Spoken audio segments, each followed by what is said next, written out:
दोस्तों, मेरा नाम रविकांत यादव। हम स्टार्ट किए हैं क्लास 10 का टेक्नोमेट्री।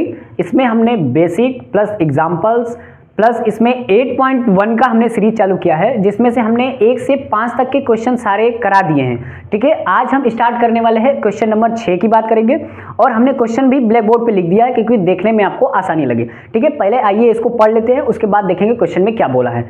ठीक है, तो सबसे पहले क्वेश्चन में दिया है कि यदि कोण ए और कोण बी न्यून कोण हो, ठीक है, फिर जहां cos A बराबर cos B हो तो दिखाइए कि जो कोण A है कोण B के क्या है, एक बस इसको बराबर हमें दिखाना है। ठीक है, और क्वेश्चन में पहले ही दे दिया है कि जो कोण A है कोण B के क्या है, न्यून कोण है, और cos A बराबर में cos B दिया है। ठीक है, तो ट्रिग्नोमेट्री का सवाल स्टार्ट करने से पहले सबसे पहले इसके देखते हैं क्वेश्चन में कि क्या क्या दिया है और क्या क्या पूछा है।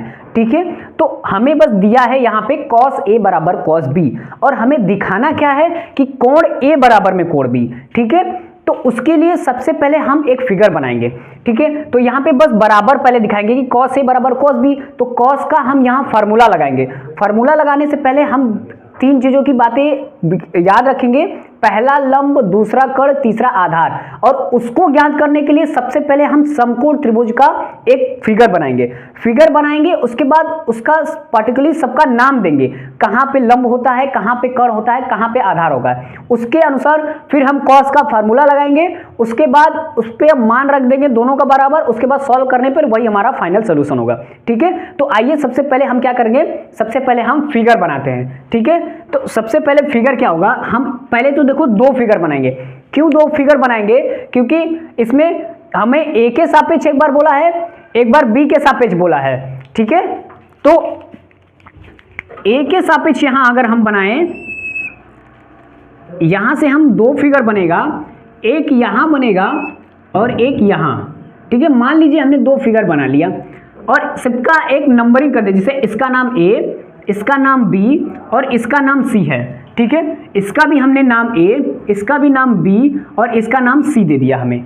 ठीक है, अब समकोण त्रिभुज का त्रिभुज बनाना है। समकोण त्रिभुज का त्रिभुज का मतलब, जिस समकोण त्रिभुज क्या होता है, जिसकी एक भुजा, एक कोण क्या होता है, वो 90 डिग्री होता है। तो हमने क्या किया, हमने मान लिया कि जो कोण C है दोनों में वो 90 डिग्री है। अब बात आती है कि किसको हम लंब बोलेंगे, किसको आधार बोलेंगे और किसको कर्ण बोलेंगे। तो इसको हमने पहले वाले वीडियो में जो बेसिक पढ़ाया था उसमें हमने बताया था आपको। ठीक है, तो फिर से एक बार बता देते हैं, जो 90 डिग्री होता है उसके जस्ट सामने वाली जो भुजा होती है उसको हम कर्ण बोलते हैं। ठीक है, क्या हमने बताया कि जो 90 डिग्री होता है उसके जस्ट सामने वाली क्या भुजा होती है, वो उसको कर्ण बोलते हैं। तो हमने क्या किया, ये 90 डिग्री दिया है तो इसके जस्ट सामने वाली भुजा क्या हो जाएगा, ये आपका कर्ण हो जाएगा, और ये भी 90 डिग्री है तो इसके सामने वाली भुजा क्या हो जाएगी, ये आपका कर्ण हो जाएगा। अब क्वेश्चन में देखेंगे किसको लंब माने किसको आधार, उसको ज्ञात करने के लिए हम क्वेश्चन में देखते हैं कि किसके सापेक्ष बात हो रही है। अब यहां पे देखिए cos A बराबर में cos B, यानी कि एक बार A के सापेक्ष बात हो रहा है और एक बार B के सापेक्ष बात हो रहा है। तो इसीलिए हमने 2 फिगर इसलिए बनाया है कि एक बार A के सापेक्ष बात कर लेंगे एक वाले फिगर में और एक बार B के सापेक्ष करेंगे दूसरे वाले फिगर में। इसको हम एक भी फिगर में बना सकते थे, लेकिन वहां में समझने में डिफिकल्टी होगी आप लोग को, इसलिए हमने 2 फिगर बनाया है। ठीक है, तो अब देखो एक बार A के सापेक्ष बात हो रहा है तो एक बार A के सापेक्ष लिख देंगे, और एक बार देखो B के सापेक्ष बात हो रहा है तो एक बार B के सापेक्ष लिख देंगे। अब हमने बताया था कि जब भी समकोण त्रिभुज में जिसके सापेक्ष बात हो उसके सामने वाली भुजा को लंब कहते हैं। ठीक है, तो फिर से सुन लीजिए कि जिसके सापेक्ष बात हो उसके सामने वाली भुजा क्या होगी, वो आपका लंब होगा। तो देखो यहां पे इस वाले त्रिभुज में पूरे में इसमें A के सापेक्ष बात हो रहा है तो इसके सामने वाली भुजा क्या हो जाएगी, वो आपका लंब हो जाएगा। ठीक है, और इसमें इसके सापेक्ष B के सापेक्ष बात हो रहा है तो इसके सामने वाली भुजा क्या हो जाएगी, वो आपका लंब हो गया। और हमको पता है कि जो बच जाता है उसको आधार बोलते हैं। ठीक है, तो यहाँ पे जो बच गया उसको लिख देते हैं आधार, और यहाँ पे आधार ये वाली भुजा हो जाएगी। ठीक है, अब देखेंगे सबका मान रख दिया हमने cos, देखो यहाँ पे लंब कर्ण आधार, लंब आधार कर्ण। ठीक है, ये हो गया। अब क्वेश्चन में देखो क्या दिया है, cos A बराबर cos B, तो एक बार यहाँ पे लिख लो उसको, क्या लिख लो कि cos A बराबर में cos B। अब cos का फॉर्मूला क्या होता है, cos का फॉर्मूला क्या होता है उसको भी हमने पिछले वाले वीडियो में बनाया है। cos ए बराबर या कॉस थीटा बराबर या कॉस बी बराबर किसी को बोले उसके बराबर होता है आधार बटे कर्ण, ठीक है। तो इसके बराबर क्या आ जाएगा, कॉस ए बराबर भी आधार बटे कर्ण हो जाएगा, ठीक है। कॉस ए बराबर आधार बटे कर्ण और इसको कॉस बी बराबर भी हो जाएगा आधार बटे कर्ण, ठीक है। अब हर एक फिगर में सबका मान अलग अलग जगह दिया है। देखो जैसे यहां पे देखो ए के सापेक्ष बात हो रहा है, यानी कि ए के सापेक्ष देखो यहां बात हो रहा है, तो यहां पे आधार यानी कि जो सीए या एसी है वो आपका आधार है। और इस वाले त्रिभुज में देखो या समकोण त्रिभुज में देखो तो यहां पे बीसी आधार है और जो ए बी है उसका कर्ण है, ठीक है। तो यहां पे सबका मान रख दे। जैसे इस वाले में देखो ए के सापेक्ष बात हो रहा है तो ए वाली त्रिभुज में देखेंगे और बी वाले में देखेंगे किसको, अगर बी वाला पूछे तो बी वाले में देखेंगे, ठीक है। तो यहां पे सबका मान रख देते हैं। जैसे आधार बटे कर्ण कॉस ए के लिए तो क्या हो जाएगा आधार बटे कर्ण, यानी कि AC बराबर क्या हो जाएगा या AC बटे में क्या हो जाएगा AB। तो यहां पे लिख देते हैं, इसको यहां पे लिख दे रहे हैं हम, शायद नीचे आप लोग को न दिखे इसलिए क्या करेंगे हम यहां पे लिख दे रहे हैं, यानी कि यहां पे फिर से लिख दे रहे हैं कि कॉस ए बराबर में कॉस बी हमने लिखा था नीचे यहां पे, और यहां पे लिखा था हमने आधार बटे में कर्ण,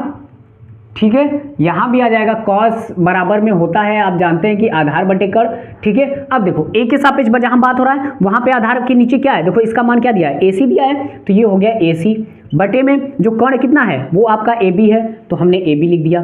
दूसरे वाले भुजा में देखो त्रिभुज में देखो क्या है, यहाँ AB के सापेक्ष बात हो रहा है तो यहाँ AB के सापेक्ष बात हो रहा है, तो यहाँ पे देखो आधार क्या है, वो आधार आपका BC है, BC हो गया, बटे में कर्ण क्या है AB है, AB हो गया।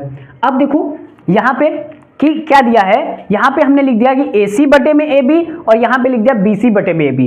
अब देखो AB दोनों से कट जाएगा क्योंकि बराबर के आगे पीछे अगर सेम जगह अगर दोनों रहे तो वो कट जाता है आपस में। जैसे अगर 1/2 है, बराबर में अगर 1/2 दिया रहे तो ये जो 2 वाला सेशन और ये वाला 2 वाला जो अंक होता है वो आपस में कट जाता है, ठीक है। तो 1 बराबर नहीं, तो देखो अगर बराबर काट देंगे तो ये 1 बराबर 1 आ जाएगा। अब ऐसे नहीं समझ में आ रहा है तो देखो जैसे 1/2 है बराबर में 1/2, अब इसका 3x मल्टीप्लाई ऐसे करेंगे, ये शॉर्ट तरीका है, इसको क्या बोलते हैं, ये शॉर्ट तरीका है। और ये लॉन्ग तरीका देखो कैसे, पहले इसका 3x मल्टीप्लाई करते हैं, 2 बराबर में 2 यानी फिर 2 से काटेंगे तो यानी कि 1 बराबर 1, या आप ऐसे करिए या तो आप डायरेक्ट ऐसे करिए, दोनों का मान तो सेम आएगा, ठीक है।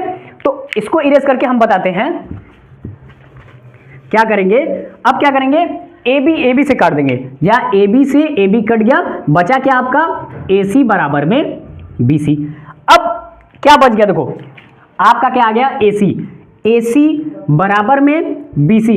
अब हमें पता है कि किसी भी त्रिभुज की अगर दो भुजाएं समान हो, क्या हमने बोला, यदि किसी भी त्रिभुज की दो भुजाएं समान हो तो देखो यहां पे दे दिया है कि AC बराबर में BC, यानी कि AC बराबर में BC, यानी कि हमें पता है कि किसी भी त्रिभुज की अगर दो भुजाएं बराबर हैं तो उसके आपस में जो आमने सामने का जो सम्मुख कोण होता है वो भी आपस में बराबर होते हैं, ठीक है। फिर से एक बार सुन लीजिए, अगर किसी भी त्रिभुज की अगर दो भुजाएं बराबर हैं तो उसके जो सम्मुख कोण होते हैं, अब सम्मुख कोण का मतलब आमने सामने का कोण, ठीक है।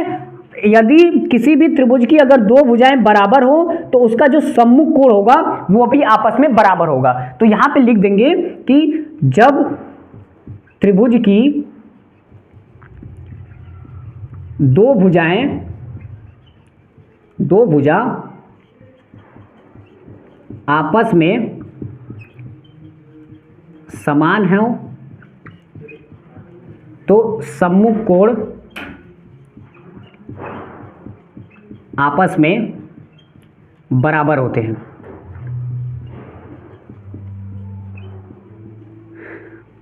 बराबर होते हैं यानी कि कोण A बराबर में कोण B, और यही फाइनल सॉल्यूशन हमारा, यही पूछा था हमें कि कोण A बराबर में कोण B दिखाइए, तो यहाँ पे कोण A बराबर हमने कोण B है बता दिया है, ठीक है। तो आई होप आपको ये क्वेश्चन समझ में आया होगा, ठीक है। अब बात करते हैं अगले वाले क्वेश्चन पे, ठीक है।